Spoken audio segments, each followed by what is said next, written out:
whispers of the wilderness. The forest stood still. A heavy silence hung in the air, pressing down on everything. The tall pines, like ancient sentinels, watched over the shadowy paths. Their needles carpeted the ground, muffling every footstep. The air was thick with the scent of damp earth and pine, a smell that promised both beauty and danger. This was a place where darkness came early. The sun dipped below the horizon, painting the sky in shades of blood orange and deep violet.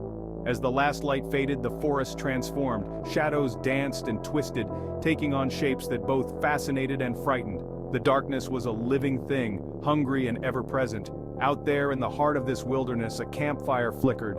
It was a small, defiant spark against the vastness of the night. Around the fire, a group of campers huddled, their faces illuminated by the dancing flames. They were drawn to this place, seeking adventure, seeking escape. But the wilderness held secrets, whispers of things unseen, and sometimes the darkness whispered back. The Vanishing Flame, a tale of sudden disappearance. The first story began with laughter. 3 friends, Jake, Emily, and Ben, were huddled around a crackling fire. They were sharing stories and jokes, their voices chasing away the silence of the woods. They were young, carefree, and lost in the joy of their adventure. They believed themselves to be alone, isolated in their wilderness haven. But they were wrong. As the night deepened, a strange uneasiness settled over them. The laughter died down, replaced by a nervous silence. Jake decided to get more firewood. He ventured into the darkness, the light of the fire fading behind him. The forest felt different now, colder, more watchful. He could hear the rustle of leaves, the snap of a twig, and something more. A faint whisper just at the edge of hearing. He called out to his friends, his voice echoing strangely in the stillness. There was no answer. Panic welled up in his chest as he rushed back towards the camp. He stumbled through the darkness, his heart pounding in his ears. When he reached the clearing, he found the fire had dwindled to embers. Emily and Ben were gone.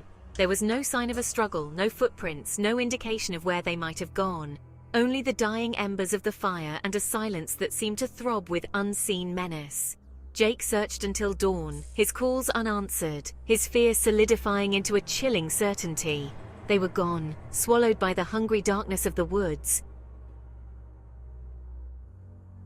The Hunter's Moon, a beast in the shadows. The second tale unfolded under the eerie glow of a hunter's moon. 2 brothers, Daniel and Mark, were on their annual hunting trip. They were seasoned outdoorsmen, comfortable in the wilderness. They knew the forest, or so they thought. They were tracking a deer, its tracks leading them deeper and deeper into the woods. The air was crisp, the leaves crunching under their boots. They moved with the practiced silence of experienced hunters, their rifles held ready. They were focused on their prey, unaware of the danger that stalked them.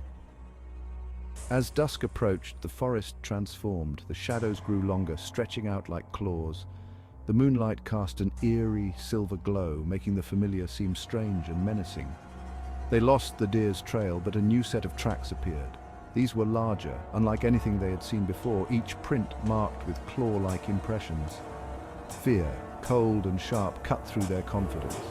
They pressed on, their senses heightened, their rifles now pointed towards the unknown threat. The forest seemed to watch them, filled with unseen eyes. They heard a low growl, a rumble that seemed to shake the very ground beneath their feet. They were being hunted. The prey had become the hunted. The final story was whispered on the wind. A lone hiker, Sarah, was lost. She had strayed from the marked trail, lured by the beauty of a hidden waterfall. Now, surrounded by the dense trees, she couldn't find her way back. Panic gnawed at her, amplified by the deepening twilight.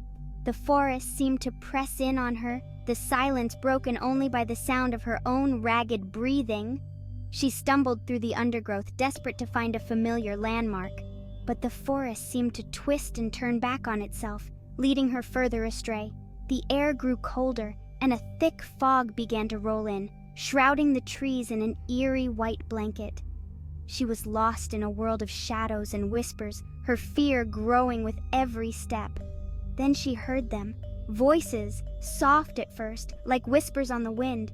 They seemed to come from everywhere and nowhere, murmuring her name, calling her deeper into the woods. They were seductive voices, laced with a strange melody that both frightened and compelled her. She tried to run, but the fog clung to her, making each step a struggle. The voices grew louder, closer, urging her forward.